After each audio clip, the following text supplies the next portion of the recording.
नरेंद्र दामोदर दास मोदी, चाय से शिखर तक की गाथा 2025 तक। कहानी का आरंभ होता है 17 सितंबर 1950 को गुजरात के एक छोटे से रेलवे शहर वडनगर में। नरेंद्र दामोदर दास मोदी का जन्म एक बेहद साधारण, आर्थिक रूप से संघर्षरत परिवार में हुआ था।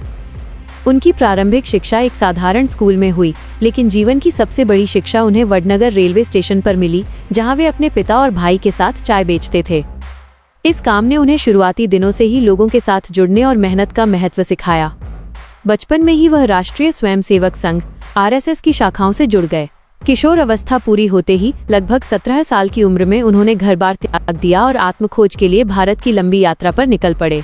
उन्होंने हिमालय से लेकर पूर्वी भारत तक विभिन्न आश्रमों और धार्मिक केंद्रों में समय बिताया। ये यात्रा सिर्फ तीर्थाटन नहीं थी, बल्कि देश की गरीबी, शक्ति और विविधता को समझने का एक गहरा अनुभव था। 1971 में वो वापस लौटे और RSS के लिए पूर्णकालिक प्रचारक बन गए। अपना जीवन देश और संगठन को समर्पित कर दिया। उनकी संगठनात्मक क्षमता तब और निखर कर सामने आई जब 1975 में देश में आपातकाल लगा। उन्होंने भूमिगत रहते हुए संगठन के कार्यों को संभाला। उनकी कार्यकुशलता को देखते हुए 1985 में उन्हें बीजेपी में संगठनात्मक जिम्मेदारी के लिए भेजा गया, जहां वे तेजी से पार्टी के शीर्ष नेतृत्व तक पहुंचे। साल 2001 में उनके जीवन में एक बड़ा मोड़ आया जब उन्हें अप्रत्याशित रूप से गुजरात का मुख्यमंत्री बनाया गया। शुरुआती चुनौतियों के बावजूद उन्होंने अगले 13 वर्षों तक राज्य का नेतृत्व किया। उन्होंने गुजरात को विकास के मॉडल के रूप में स्थापित किया, वाइब्रेंट गुजरात जैसे आयोजनों से निवेश आकर्षित किया और बिजली, पानी और बुनियादी ढांचे में बड़े सुधार किए। उनकी लगातार जीत ने उन्हें राष्ट्रीय स्तर पर एक मजबूत नेता के रूप में उभारा। उनकी ये सफलता उन्हें देश की राजनीति के केंद्र में ले आई।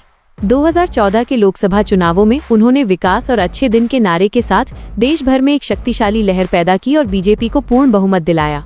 26 मई 2014 को उन्होंने स्वतंत्र भारत में जन्म लेने वाले पहले प्रधानमंत्री के रूप में शपथ ली। अपने पहले कार्यकाल में उन्होंने जन धन योजना, स्वच्छ भारत अभियान और मेक इन इंडिया जैसी कई महत्वाकांक्षी योजनाएं शुरू की।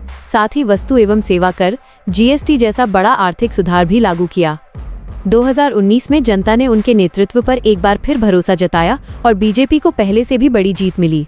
उनका दूसरा कार्यकाल ऐतिहासिक निर्णयों के लिए जाना गया, जिनमें जम्मू कश्मीर से अनुच्छेद 370 को हटाना और 3 तलाक की प्रथा पर रोक लगाना शामिल है। इस दौरान उन्होंने देश को कोविड-19 महामारी के भीषण संकट से भी निकाला, दुनिया का सबसे बड़ा टीकाकरण अभियान चलाया। इस कार्यकाल की एक सबसे बड़ी उपलब्धि जनवरी 2024 में अयोध्या के भव्य राम मंदिर का उद्घाटन रहा।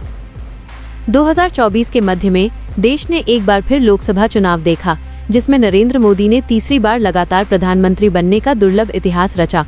पंडित जवाहरलाल नेहरू के बाद यह उपलब्धि हासिल करने वाले पहले गैर कांग्रेसी नेता बने। वर्तमान समय यानी नवंबर 2025 तक उनके तीसरे कार्यकाल का केंद्र बिंदु विकसित भारत 2047 के लक्ष्य को तेजी से प्राप्त करना रहा है। 2025 में उन्होंने बुनियादी ढांचे, सेमीकंडक्टर विनिर्माण और युवाओं के लिए कौशल विकास पर जोर दिया है। वैश्विक मंच पर उनकी कूटनीति ने भारत को एक ऐसी आवाज दी है जिसे अब विश्व गंभीरता से सुनता है। चाय बेचते हुए एक साधारण जीवन से शुरू होकर नरेंद्र मोदी की कहानी नवंबर 2025 तक देश के शीर्ष नेतृत्व पर दृढ़ संकल्प, अथक परिश्रम और राष्ट्र के प्रति अटूट निष्ठा का प्रमाण है।